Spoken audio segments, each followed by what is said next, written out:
Never know how to sign off. I feel like I need a catchphrase. Keep it classy, bitches.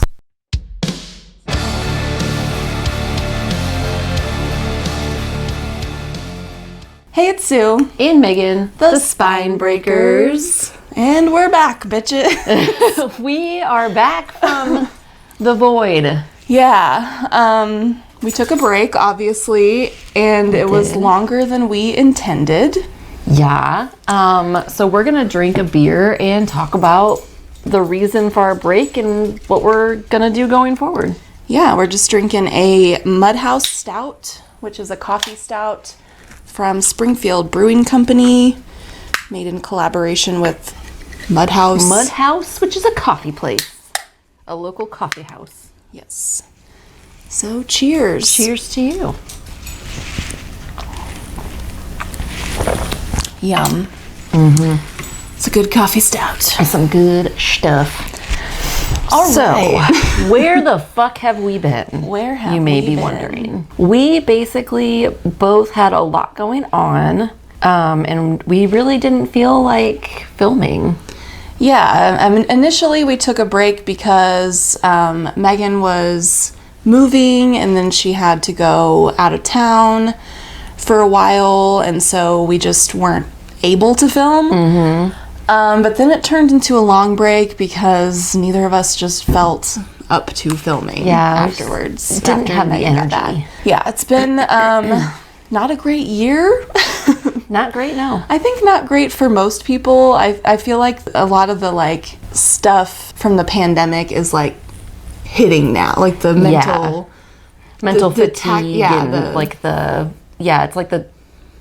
it's racking up charges. Yeah. Yeah. So I think last year, even though that was when I think the most traumatic things happened, I think it wasn't until this year that everyone's like kind of processing that. And it's still, I mean, it's still an ongoing pandemic. Yeah, I think it's not like, over. I'm pretty sure it was Caitlin Doty when we went to see her, where she was talking about like it was maybe easier to deal with in 2020 because you're like, okay, I can get through this. 2020 will be over, and then we can move on. And then that was not the case. Yeah, and then it just kept going, and we don't know when it's going to end. No idea. No idea. So, yeah, it's just, I've had a hard year mental health wise, and so I just wasn't feeling up to filming and editing and posting videos. Doing all that shit. And I moved, which was a big deal, and then I have a chronically ill family member that I went to help take care of for a little while, and then my grandpa passed away, so I had to go up to Michigan to be there for that, and he committed suicide, so it was a little bit of a more emotionally trying time, I think. So it's just a lot going on. Yeah, so that's basically it. I mean, we just neither one felt up to doing YouTube, and I don't know if we're still all the way back there yet. Yeah, to be honest, I don't know that we are, and we had kind of talked about like the kind of content that we want to make is content that takes a lot more effort and energy than either one of us really feels like we have available to put into it. Yeah. Because there are things that we... Oh boy. Lily says hi. Lily says hello. She's like, no, I don't. She's like, I will bite your faces. Down. Unhand me, peasant. Yeah, so we actually had filmed a video, maybe a month or two ago? Yeah. And then never posted it because we had all these plans for like, we're coming back and we're changing our content and we're going to do all this stuff. And then we realized like, we're not up to that. We don't have the energy for that. So we didn't post that video, and we decided to sit down and just post a casual check-in and, you know, explain where we've been.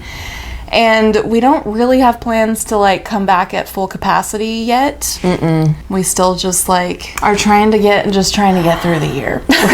We're doing our best, y'all. We're trying. Yeah, we've still been reading. Yeah. So maybe at the end we'll talk about some of like our favorite books that we've read during our time off of YouTube hiatus. Yeah, definitely. And we, like I said, we do have ideas for content that we would like to make eventually, but like we both need to get to a spot where we're able to commit to it, because I feel like I don't want to speak for you. I think that you feel this way, but I don't want to speak for you too. But I feel like the content we've been making has been like autopilot stuff, and it's just like not fun to do that. Yeah, I think like I still have fun filming it because it's fun because we're just hanging out. Yeah. Yeah, but like I don't feel unnecessarily like excited or Proud of it. proud of any of the content that we have been putting out. I don't think it's like bad. No, but it's definitely like there are other things we'd like to do. Yeah. And we just need to have the energy to be able to put into it. Yeah. We don't. And I think, you know, maybe we'll start out kind of slow doing, we've talked about maybe not doing monthly wrap-ups anymore, because that felt like something we were just doing on autopilot. Yeah. And maybe instead just having, you know, talk about the books that really we want to talk about. Yeah, instead of just listing all the books we read and giving like a super brief synopsis, maybe talking more in depth about the books that we were excited or passionate about that we read. So like the ones we really loved, and maybe also the ones we really hated if they really pissed us off enough that we felt like we needed to talk about them. Yeah, because sometimes you're talking about a book and it was just mediocre and you don't really have that much to say about it and you're like, meh. The thing that is the most fun about this for me is hanging out with you and talking about books and drinking beer. Like that's the... Yeah. Which like we can do without posting. We can do without posting videos. So we do hope to get back to posting sometime soon. Yeah. Definitely. And you know, we still have the If You Got It, Read It challenge. A couple people have emailed us their finished challenges, so we'll still be doing like the drawing and giveaway for that if you finish it. And definitely. I was thinking we might go back to doing live shows for these last couple months, just so that we don't bail on you guys. Yeah, totally bail on everyone for that challenge, because that was the one thing that I kind of, I mean, I felt bad for just like dipping out in general. And I did post something on our channel, like a message saying like, hey, we're taking a break, but like I said, it ended up being way longer than we anticipated. So I feel bad for that in general, but I felt mostly bad about just kind of abandoning that challenge. Yeah. Not fully abandoning it, but just not talking about it or like doing much with it. So, but yeah, we do want to finish that out. And so, we might do like a couple live shows. Heck, maybe we could even do a readathon at the end of the year or something. Fuck yeah. For people who want to try and speed read some books to finish the challenge. Bust out those challenges. I might have to do that. I haven't even looked at whether I'm anywhere close to finishing it, so... Same. No idea. We just really... Yeah, we just kind of dropped the ball on it, y'all, but we had a lot going on. I didn't have a lot... I mean, I've had some stuff going on, but I was one of the people experiencing some extreme burnout. And my mental health was like really in the toilet and was just like bad news. Bad news. Yeah, I just had a lot of family stuff. And I'm kind of like the bringer of calm to my family. So when things get rough, like I kind of get called in to go and help, you know, calm things down and sort things out. So it's a lot. It was a lot, but we made it through it. Yeah. We're still cooking. Yeah, so going forward, we'll let you know if and when we plan a live show or what's happening, so that you can tune into that if you'd like to. Yeah, sorry that we just dropped off. Sorry we bailed on you. We're still around. Yeah, I post, if you want to follow me on Instagram, that's where I post most often, mostly to my stories. I don't post to my feed that often. Yeah, but I post stuff in my stories, so. Yeah, you do. I post on Instagram. I post about reading on Instagram. Reading and animals is pretty much all my Instagram is. So if you want to see what I'm reading and my cute animals, then you can follow me on Instagram. Yeah, you want to talk about like some of the books we've read recently that we really enjoyed? I am close to finishing my Goodreads goal. Yeah, how many books do you have left to go? 3. Damn, I have 7 left to go. I've been listening to a lot of audiobooks this year, so that has helped a lot.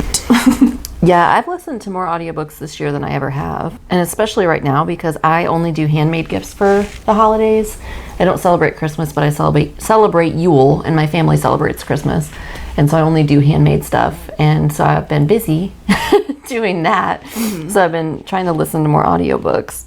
So something I have read recently that I really liked was Fantasticland by Mike Bockoven. I have no idea. I don't know why I said it like that either. But that's about a theme park in Florida that gets hit by a hurricane, and a bunch of staff members get waylaid there, and due to certain circumstances, they're like kind of low on the rescue priority list because they theoretically have all the things that they need to survive there, and shelter and all that good stuff.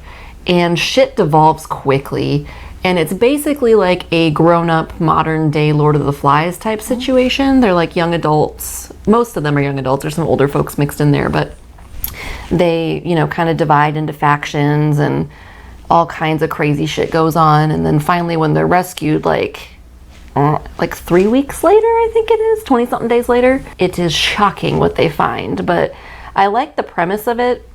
But I also really like the way it's written, because it's written in like after the fact interview format. And for some reason, I fucking love that shit. I don't know why I like that format so much, but like I fucking love that shit. So I really dug Fantasticland a lot. One I really loved that I read pretty soon after we stopped posting videos. So it's been months since I read this. It was Luster by Leilani. And I went into this thinking that it was like something completely different than what it was.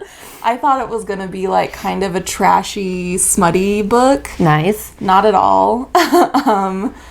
It's about a young woman who is dating an older man, and he is married, but he and his wife have an open relationship. Okay. But it's like one of those situations where I think it's just like his wife is letting him date other people. And it's not like she's not into it about it. Right. And then she kind of ends up getting more entwined in their lives than she expected to be.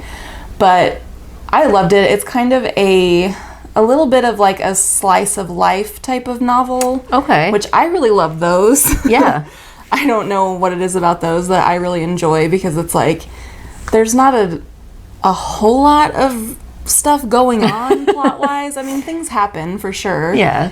But like there's not a big dramatic conflict. There's not like a real resolution. It's just like, here's this time in my life. But I really loved it. Another book I read, When the Reckoning Comes by LaTanya McQueen. That was really great. It's about this woman who her friend from high school is getting married, or childhood friend, I guess, not just high school.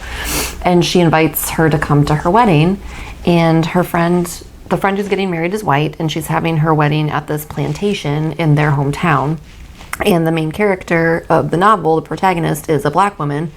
And so she has a lot of conflicting emotions, obviously, about the fact that her friend is getting married on a plantation. So it's about that, but like there is some supernatural activity for reasons on this plantation, and shit again devolves quickly. Like white people are in there acting like fucking messy ass white people, and then shit goes awry, and man, it's nice to read. It is nice to read.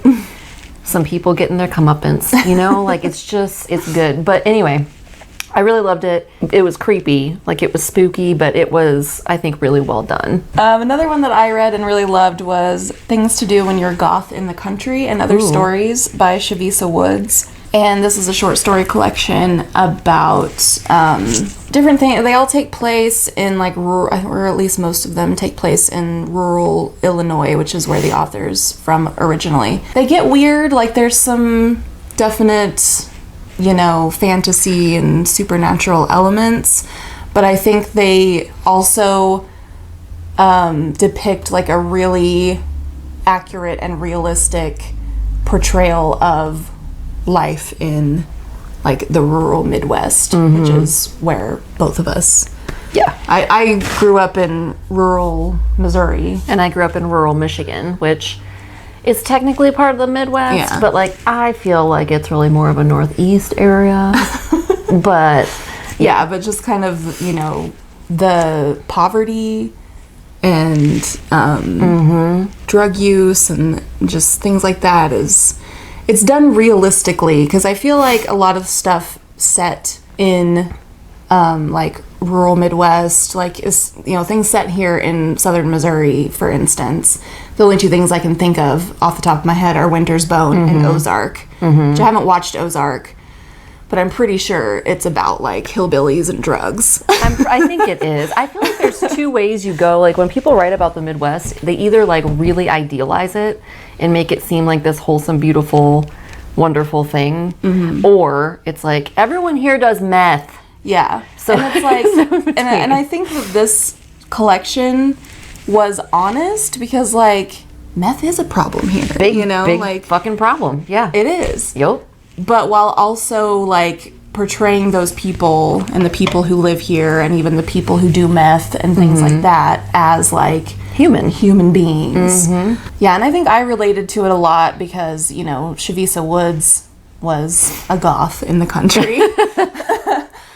And so, like, I can definitely relate to some of that. I wouldn't necessarily call myself full-on goth, but I was definitely, like, you know, an alternative person. I was goth light. Yeah. Goth light is what I call it, yeah. Yeah. Seemed very realistic to me and relatable and, like, are very good and just well-written, too. Like, just beautiful stories and fantastic. Loved it. Okay, so I read 2 books by Alma Katsu. I read The Hunger and I read The Deep. I read The Hunger first, and that's why I ended up reading The Deep, because I fucking love The Hunger. So The Hunger is historical fiction with some horror thrown into it, and it's about the Donner Party. So I read that. I loved it. I thought it was super fun as that kind of thing can be, I guess. I thought it was well written. I thought it was well done. So I was like, sweet. So then I read The Deep, which is, again, historical fiction with some horror mixed in, and that is about the Titanic, but then also about this other ship that was the Britannica or Britannia. I don't know. I feel like Britannica, that's like an encyclopedia, right? I know, but I thought there was a ship called that too. It's either Britannica or Britannia. Clearly I didn't retain that knowledge from the book, but it's also kind of about that ship. So it's about this woman who was aboard the Titanic. She survived it, and then afterwards went to go work on this sister ship to the Titanic that was repurposed as like a hospital ship. And, you know, shit's happening on that ship as well. Like supernatural shit. And I feel like it could have been really good, but I was just really disappointed, especially after liking The Hunger so much, because I felt like The Deep tried to do too much. Like it was a little too all over the place. And then the horror elements that got mixed into it, I felt like they were just sloppily done and kind of got thrown in as an afterthought. And the ending was incredibly dissatisfying to me. Which one did she write first? That I don't know. That I do not know. But I will say, folks who have read both of those, do you agree with me, disagree with me? What do you think? Because I really loved The Hunger. And then The Deep was okay. Like, I didn't hate it. It was just, like, kind of disappointing. And I think more so because I had loved The Hunger. So... I had a couple others I really loved. I know that you talked about this one in one of our last videos, I think. So I won't talk about it too much, but I read Sorrowland by Rivers Solomon and really loved that. I just like Rivers Solomon. I have fucking right, yeah, I've not read anything by them that I did not just like, but like love. Fucking loved. Yeah. So they're fantastic writer. Killer. Just so good. And I was like on eggshells waiting for you to read that book because there was that scene in it that I wanted to talk to you about so fucking bad, and I was like, Rivers Solomon is not afraid to get weird. They go there, man. they go there and they go hard. And then I also read Black Sun by Rebecca Roanhorse, and I was listening to this on audiobook, and I like sped through it because I don't mean like I sped it up. I mean that I like listened to most of it in a day because I could not stop listening to it. That's awesome. I love audiobooks like that. Yeah, but it's a fantasy about, there's kind of like different storylines happening, but you're following like a young man who is on a journey to sort of, he's supposed to be becoming some sort of god or something. Oh. And then you're also following a woman who is captaining a ship, who's taking, like, she's been sent on this, like, hired for this mission to take him there. Okay. But they don't really know exactly what, like, she and the crew don't really know. They don't know, like, he's gonna become a god. Anything. And yeah, it was just like really compelling, flew through it, and then it doesn't really have a real conclusion. Like, it kind of ends like right when something huge has happened, and the next book is not published yet. And I was like, fuck. So damn it. That sucked. I would maybe recommend waiting to read it until the second book is published. Fair enough. Because it just ends like, it's like there's the climax and then it ends. Kind of. I mean, it doesn't end in the middle of the climax, but it ends like right after the climax when things haven't been wrapped up yet. And you're like, what the fuck? Why? Why? So that was disappointing that I couldn't read the next book immediately. That's fair. But I did really love the book. That was our little update, and sorry we were gone so long, and we have no we have no plan going forward. We have no plan going forward. We're gonna wing it. We're gonna wing it. And then when we feel like it, we do have some like future plans for eventually. Right. So when we feel up to it, we'll probably do those. But it might just be like, we might, like I said, we might try to do some like live shows here in the next month or two for if you gotta read it, or just, you know, to hang out in general. But we might not start posting regular videos until like January or something. Yeah. Because like the holidays are busy and stressful anyway. Yeah. So, thanks for watching. We hope you're all doing well, or, you know, let us know how you're doing. As well as expected, and when a global pandemic is still happening. Yeah, because of idiots. But yeah, so hopefully you all are doing well. Let us know how you are doing. Yeah. And, you know, just because we're not posting videos very often on the YouTubes, you can still message us on our other platforms. Instagram's probably the best way to get a hold of us. But yeah, don't be a stranger. Or Facebook. I don't look at Twitter even anymore. I forget about, like, even when we were actively doing stuff, I would forget that we had a Twitter. Yeah. So. Also, I just hate Twitter. It's a weird place, man. Yeah. Yeah. I mean, most social media is kind of terrible, but Twitter just seems it's just a weird especially place. Awful. I don't care for it. Yeah. Anyway. Anywho. That's it for us, and we hope to see you again soon. Yeah, so thanks for watching. Bye. Bye.